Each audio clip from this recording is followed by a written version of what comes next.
नमस्कार दोस्तों, मैं राहुल मानोता। आज हम पूर्व विधायक बाजी वली जी के निवास पर हैं, सीकरी के अंदर उपस्थित हैं। आज जो प्रदेश में और देश में माहौल चल रहा है, उनको लेकर आज बात करेंगे। तो बाजी भाई, स्वागत है हमारे चैनल में। बहुत बहुत धन्यवाद राहुल, आपका और आपके चैनल का जनता से हमें रूबरू कराने के लिए। 2018 के अंदर जब आप विधायक बने थे, तो पहले शब्द आपके यही थे कि हम लॉ एंड ऑर्डर यानी कानून व्यवस्था को सुधारेंगे। चाहे राजस्थान में कांग्रेस की सरकार हो, चाहे बीजेपी की सरकार हो, लेकिन नहीं लग रहा कि कहीं कानून व्यवस्था सुधर रहा हो। देखिए, कानून व्यवस्था सुधारना एक बहुत बड़ा चैलेंज है हम सबके लिए, बिकॉज ये सामाजिक बदलाव की जरूरत होती है इसके लिए। और जो अपराध है, जो अपराध का माइंडसेट है, वो अलग अलग क्षेत्रों में अलग अलग तरह का है। और इसका सबसे बड़ा कारण है बेरोजगारी और शिक्षा की कमी होना। किसी के पास कोई छड़ी नहीं है या कोई अलादीन का चिराग या जिन नहीं है कि निकाल के निकाला और कल से चीजें ठीक हो जाती हैं। कानून ईमानदारी से अपना काम करे, ये हम सब इंश्योर कर सकते हैं। वो हमने पिछले 5 सालों में किया। नगर विधानसभा के अंदर पिछले 5 सालों के अंदर बाजारों में किसी प्रकार की कोई गुंडागर्दी नहीं हुई। अगर किसी ने कोई गलती करी तो पुलिस ने तुरंत जो है बिना भेदभाव के उन पे कार्रवाई की। अपराधियों का साथ नहीं दिया गया। हाँ, चैलेंजेस आज भी हैं। मैं ये नहीं मानता कि कोई राजनेता या जनप्रतिनिधि मतलब नहीं चाहता होगा कि कानून से सुधरे, लेकिन कहीं ना कहीं हमें एक लाइन ड्रॉ करनी पड़ती है कि हम किसका साथ दे रहे हैं। पर लेकिन पिछले कुछ 1-1.5 साल से जो प्रकरण हुए, उनमें सरकार ने बिल्कुल भी आम जनता के हित का ख्याल नहीं रखा। अभी कुछ दिन पहले की घटना है, एक पुलिस कर्मी पे जो है चौराहे पे कुछ जो अवैध वसूली करने वाले थे, उन्होंने मारपीट की और अब उस पुलिसकर्मी का ट्रांसफर कर दिया गया। तो ये साफ दर्शाता है कि सरकार की मंशा क्या है। कस्बे के अंदर गोलियां चल रही हैं, मोटरसाइकिल चोरी हो रही हैं, दुकानें तोड़ी जा रही हैं, अवैध शराब के ठेके गली गली गांव गांव में खुल चुके हैं। आप मानवता के रहने वाले हैं, आपके मेन रोड पे 4 गोदाम खुले हुए हैं। बताइए, वहां शराब नहीं बिक रही हो तो क्या? पर प्रशासन अंधा हो चुका है। अभी 1-2 महीने से गांव वालों ने हमारे गांव में क्या किया कि पंचायत जोड़ी गांव के अंदर, और उन्होंने सारा जो गांव के अंदर जो शराब बिकती थी उसको सबको बंद करवा दिया। इस टाइम मेन रोड पे एक गोदाम के नाम से एक कंटेनर रखा हुआ है। जब जालुकी से आते हो मानवता से पहले राइट साइड में गोदाम का दुकान यहाँ है। हाँ हाँ, जालूकी और मानवता के बीच में है वो। हाँ हाँ, तो वो तो चालू है। वो गोदाम के नाम से वहाँ शराब बिकती है। आप आज जाके देखिएगा, खरीद के देखिएगा, किसी को वो मिल जाएगी आपको। और ऐसे हजारों हजारों जगह जो है शराब कस्बे में, इलाके में बिक रही है। और समस्याएं की बात करें तो गर्मी का मौसम है और बिजली की जो हालत है ग्रामीण क्षेत्रों में खास तौर पे, वो आपके सामने है। और किसानों को ट्रांसफार्मर्स टाइम पे नहीं मिलते। अगर वो बिजली घर जाते हैं तो वहाँ उन्हें जो है बिना पैसे दिए कोई उनका काम नहीं हो पा रहा। तो निश्चित तौर पे हर एक विभाग के अंदर जो है सरकार की अनदेखी है। शायद सरकार को ये लगता है कि वो हमेशा के लिए रहेगी, दोबारा कभी वोट डलेंगी ही नहीं। ऐसा यहाँ के जनप्रतिनिधियों को लगता है, प्रतीत होता है। जो आम जनता की जरूरतों की इस तरीके से अनदेखी करी जा रही है। दूसरा सवाल मेरा, जो ये पुलिस कांस्टेबल होते हैं, चाहे रोड पे उगाई करते हो इलीगल तरीके से। नगर की जनता देख रही है, हमारे कार्यकाल में पिछले 5 साल में किसी भी रोड पे किसी तरीके की उगाई नहीं हुई। हमने खुद में रात को 2 बार जो है, अगर ऐसी शिकायतें मिली, खुद ने उनको पकड़ा और उन्हें यहाँ से बाहर का रास्ता दिखाया। तो निश्चित तौर पे ये सरकारों का अपना अपना काम करने का तरीका है। ये बड़ा दुर्भाग्यपूर्ण बात है कि आज जो है चौराहों पे और रोडों पे जो है पुलिसकर्मी और प्राइवेट जो लोग हैं उनके द्वारा जो लगाए गए हैं, वो लोग उगाई कर रहे हैं। तो इस सरकार के अंदर इस तरीके की जो अराजकता है वो चरम सीमा पे है। अच्छा, आपका एक बयान भी वायरल हो रहा है कि 100 करोड़ का टैक्स को लेकर, कि 100 करोड़ का टैक्स भरते हैं हम हर साल, 100 करोड़ का टैक्स देते हैं हम, उसको लेकर क्या कहना चाहोगे? वो एक बहुत पुराना एक वीडियो है, करीब 3-4 साल पुराना। अब कोई काट छांट करके कोई बात निकालता है तो उसका कोई औचित्य नहीं है। अच्छा। वो कुछ जो है, कुछ दलाल टाइप के लोग कुछ हम पे कुछ रिश्वत के कुछ आरोप लगा रहे थे। अच्छा। तो मैं उनको उनकी औकात याद दिला रहा था कि आप अपने आरोप किसी पे लगा रहे हैं, जरा उसके इस बारे में सोचिए। जब हम इतना बड़ा कारोबार करते हैं तो हमें तुमसे जैसे चिंदियों के सामने चोरी करने की जरूरत है क्या? तो वो एक अलग तरीके के अलग लोग उसको तोड़ मरोड़ के पेश करते हैं। तो मैं उसमें बहुत ज्यादा टिप्पणी नहीं करना चाहता। चुनावों के टाइम कहाँ कमी रह गई कि 1000-1500 की हार, आप तो इतना बिल्कुल ही करीब आप हार हुई आपकी, तो कहाँ कमी रहेगी, क्या लगता है आपको? कोई कमी नहीं रही साहब। जनता ने मुझे बहुत वोट दी, 74,000-75,000 हमें वोट मिली है। मैं उनका बहुत बहुत दिल से शुक्रगुजार हूँ। और ये चुनाव है, रिजल्ट आप डिसाइड नहीं कर सकते, लेकिन पहले से ज्यादा मुझे वोट मिली, लोगों ने मुझे पिछले चुनाव से ज्यादा मुझे चाहा, मुझे वोट दी। अब झूठ के सामने कौन टिक पाता है? कभी पाकिस्तान जिंदाबाद के नारे लगाए गए, कभी पूरा सनातन धर्म खतरे में पड़ गया नगर के अंदर, तो लोगों ने सनातन धर्म को बचा लिया। तो चलो ये बहुत अच्छी बात है कि सनातन धर्म आज बच गया, नहीं तो आज सनातन धर्म ही खत्म हो जाता नगर से। ऐसा एक प्रोपोगंडा फैलाया गया, और उस सनातन धर्म को बचाने के लिए वाल्मीकि की जरूरत भी पड़ी, दलित की जरूरत भी पड़ी सनातन धर्म की रक्षा करने के लिए, पर आज उन्हीं पे अत्याचार हो रहे हैं। तो ये प्रोपोगंडाज हैं, चल जाते हैं। झूठ कई बार जो है बहुत ज्यादा बोला जाए तो वो, अब आज तो पूरे देश के अंदर जिस हिसाब का माहौल है कि आप जो है झूठ बोलें, बार बार बोलें, और मीडिया इनके और जो है कि संसाधन इनके पास हैं। बाजी भाई, जब चुनाव खत्म हो गए उसके बाद में लोगों में ये भी बात चली कि नैम सिंह फौजदार को आपने ऑस्ट्रेलिया में 2 करोड़ दिए, कोई कह रहा 1.5 करोड़ दिए, 1 करोड़ दिए। ये बातें क्यों चलती है? अक्सर तो ये आप जैसे मीडिया वाले लोग इन बातों को चलाते हैं ताकि कुछ चरपरी खबरें जो है जनता को मिले, आपका चैनल को लोग देखें, सब्सक्राइब करें। ऐसी कोई बात नहीं है। मैं निश्चित तौर पे ये कहना चाहता हूँ कि हमने 3 चुनाव लड़े इस विधानसभा में। हमने अपने बलबूते पे लड़े, अपनी ईमानदारी से लड़े, और जनता जिन्होंने हमें वोट दिया वो हमें देख के वोट दिया, और यही हमारी स्वच्छ राजनीति रही। हमने राजनीति में कभी किसी प्रकार का भेदभाव करने की कोशिश नहीं करी, और इलाके के अंदर मूलभूत सुविधाएं जो हैं उन पे काम किया। हम अगर ये जात पात तोड़ने करने का, लड़ाई झगड़े करने का काम कराते तो हो सकता है शायद हम चुनाव जीत जाते, लेकिन हमने सिर्फ बिजली का लिए सोचा, हमने पानी के लिए सोचा, हमने यहाँ की शिक्षा स्तर कैसे अच्छी हो उसके लिए सोचा, यहाँ पे चिकित्सा सुविधाएं बेहतर कैसे हो उनके लिए सोचा। थाने खोले, तहसील खोली, कॉलेजेस खोले, बड़े अस्पताल खोले, कोर्ट खोली। तो हमारा उद्देश्य जो था वो ये था। और आज जो है मैं जनता से यही कहना चाहता हूँ कि वो लोग इधर उधर की बात करेंगे, आपको इन्हीं मुद्दों पे अड़े रहना है। अपने जनप्रतिनिधि जो है, आज जो है सबका सम्मान है, वो हम सबके सम्मान नहीं होते। आप उनसे सवाल करिए, आप उनको इन मुद्दों पे लेकर आइए, और वो आपको भटकाएंगे उल्टी सीधी बातों पर। हमें ये कर दिया, वो कर दिया, ये बंद हो गया, वो खोल दिया। लेकिन आप अब नाम बदल रहे हैं, गांवों का नाम बदलने से क्या उस गांव की कीचड़ दूर हो गई? मैं आपसे निवेदन करता हूँ, अब जाना, इंद्रगढ़ नाम रखा है, ईदगाह कहते थे पहले उस जगह को ना, डाना के पास में है। आप जाइए, आप उन गांव वालों से समस्या पूछिए। उन गांव वालों को उनकी समस्या निवारण करने की जरूरत थी कि उनका नाम बदलने की जरूरत थी? इतनी मेहनत वो कुछ और काम में करते उन गांव वालों के लिए, चाहे कोई उपचार होता। उस गांव से अस्पताल बंद कर दिया उस गांव के अंदर सरकार ने, उसी डाना के बाद ईदगाह में अस्पताल बंद कर दिया, और वहां का नाम बदल के लोगों को खुश करने की कोशिश कर रहे हैं। तो ये सरकार दिखाने की सरकारें हैं, और इन्हें आम जनता की जो जरूरतें हैं उनका कोई ध्यान नहीं है। अच्छा बाजी भाई, राजस्थान के अंदर मेरा जहां तक मानना है कि जो गवर्नमेंट हॉस्पिटल हैं और पुलिस थाना और गवर्नमेंट स्कूल, इनकी सबसे ज्यादा गंदी हालत है इस टाइम पे भी। आज भी जो गवर्नमेंट स्कूल है, चाहे वो प्राथमिक स्कूल हो चाहे उच्च माध्यमिक स्कूल हो, गांवों के अंदर उनकी इतनी कंडीशन खराब है कि पानी की, पीने के पानी की बच्चों को व्यवस्था नहीं है, और बाथरूम और जो लेटरिन होते हैं स्कूल के अंदर, शौचालय होते हैं, इतने गंदे हालत है आज भी। मैं तो नगर की बात करता हूँ। खैर देखिए, राजस्थान की सही बात है, सभी जगह सिमिलर हालात हैं। जब हम विधायक चुन कर आए तो नगर यहाँ पे विधानसभा में सिर्फ एक सीएससी थी नगर के अंदर, 30 बेड की। उसको पहले 50 का किया गया, उसको उप जिला अस्पताल बनाया। नगर के अंदर 3 डॉक्टर बैठते थे, आज नगर के अंदर 13-15 डॉक्टर कम से कम हमारे टाइम पे बैठते थे। लेकिन आज की जो हालत है ना, अभी पत्रिका में छपा, सब कमरों में कुर्सियां खाली हैं। हमारे वक्त डॉक्टर बैठते थे, बच्चों के डॉक्टर थे, औरतों के इलाज के लिए डॉक्टर थे। हमने वहाँ पे ट्रॉमा सेंटर टेम्परेरी का इंतजाम कराया, हमने वहाँ ब्लड बैंक की व्यवस्था कराई नगर के अंदर। एमएलए कोटे से हमने ऑक्सीजन प्लांट लगवाया वहाँ पे, और उसको बेहतर करने के लिए उप जिला अस्पताल सेशन करवाया, 40 करोड़ का बजट सेशन करवाया।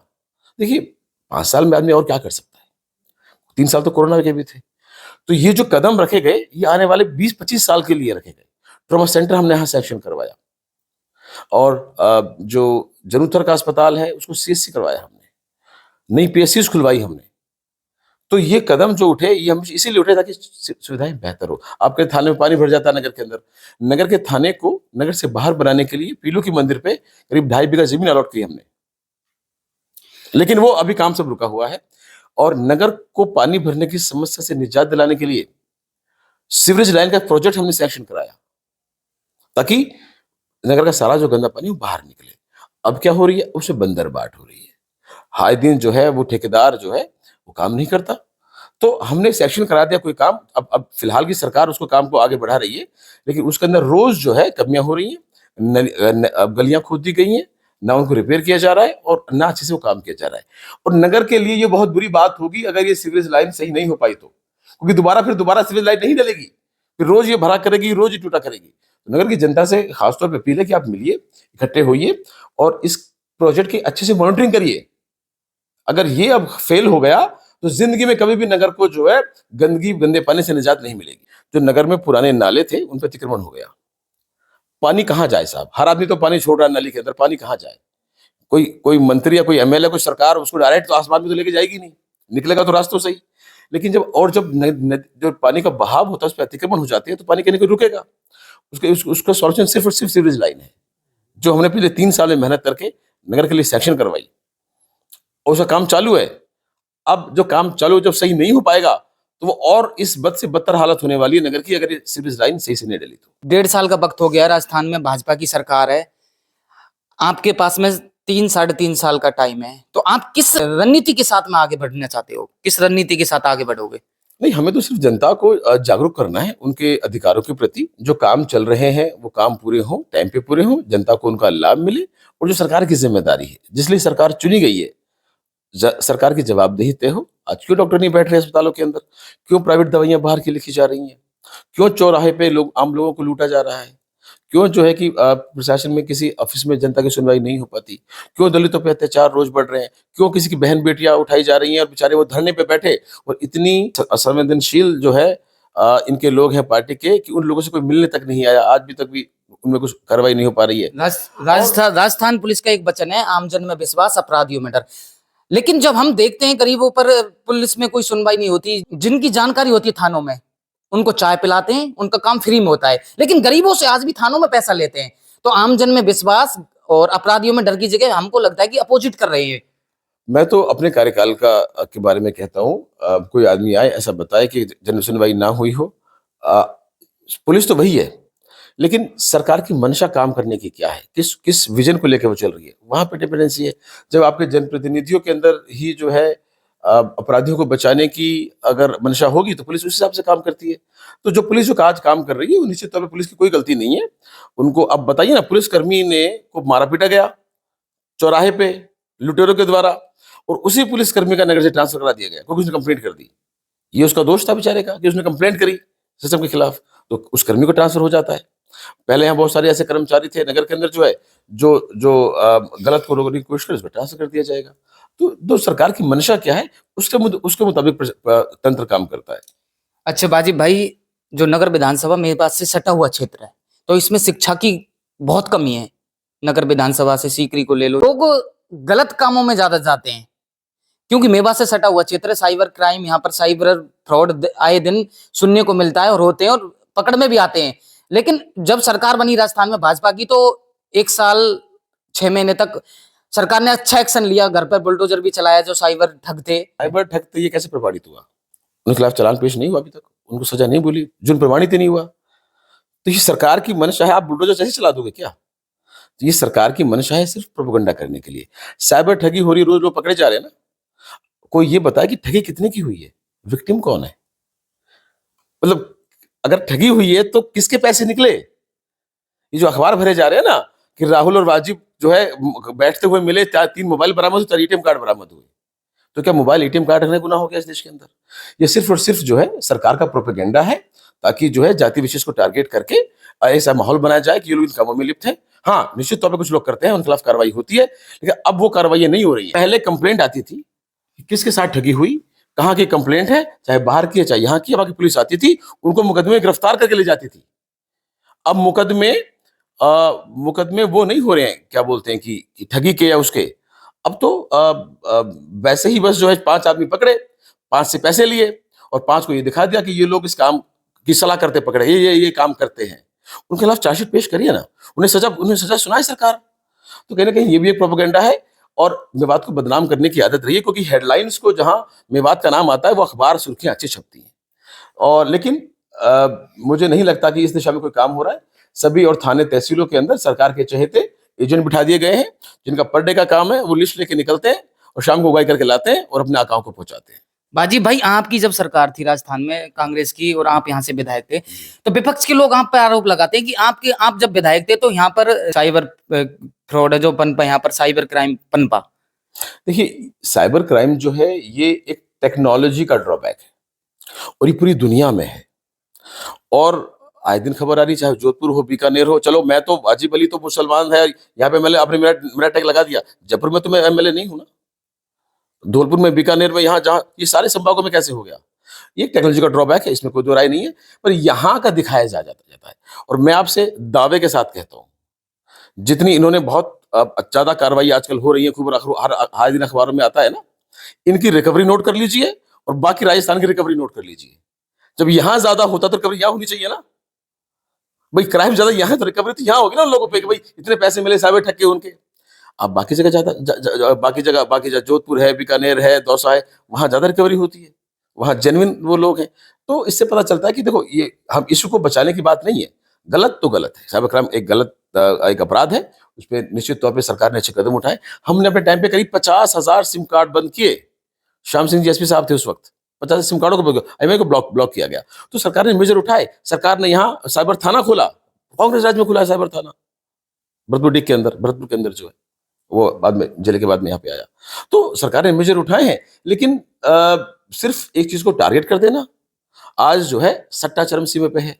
वो सट्टा इसलिए है क्योंकि नगर के अंदर जो सट्टे का सबसे बड़े संचालक है, उनके घर में सरकार का ऑफिस है। जब सट्टा संचालकों के घर में सरकार के ऑफिस चलेंगे, तो उन सट्टा संचालकों को रोकने की किसी की हिम्मत होगी क्या?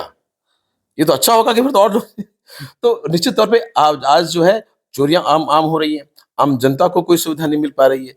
तो मूलभूत सुविधाएं ये है हमारी, ये तो सिर्फ लोगों को भटकाने की बातें हैं साहब। ये क्राइम, वो क्राइम, ये हो गया, वो हो गया। गो तस्करी घटनाएं आज भी हो रही है, दबा के बताइए, नहीं हो रही है क्या? डीग के अंदर पकड़े गए, अभी आए दिन पकड़े जा रहे हैं। तो वो हो रही है तभी तो पकड़े जा रहे हैं ना। और पहले भी होती थी, पहले भी कार्रवाइयां होती थी इन पे। तो देखिए, अब ये सब चीजें, ये एक रूटीन प्रोसीजर है। पुलिस हमारी यहाँ की ईमानदारी से इन पे काम करती है, ऐसा इसमें कोई दो राय नहीं है।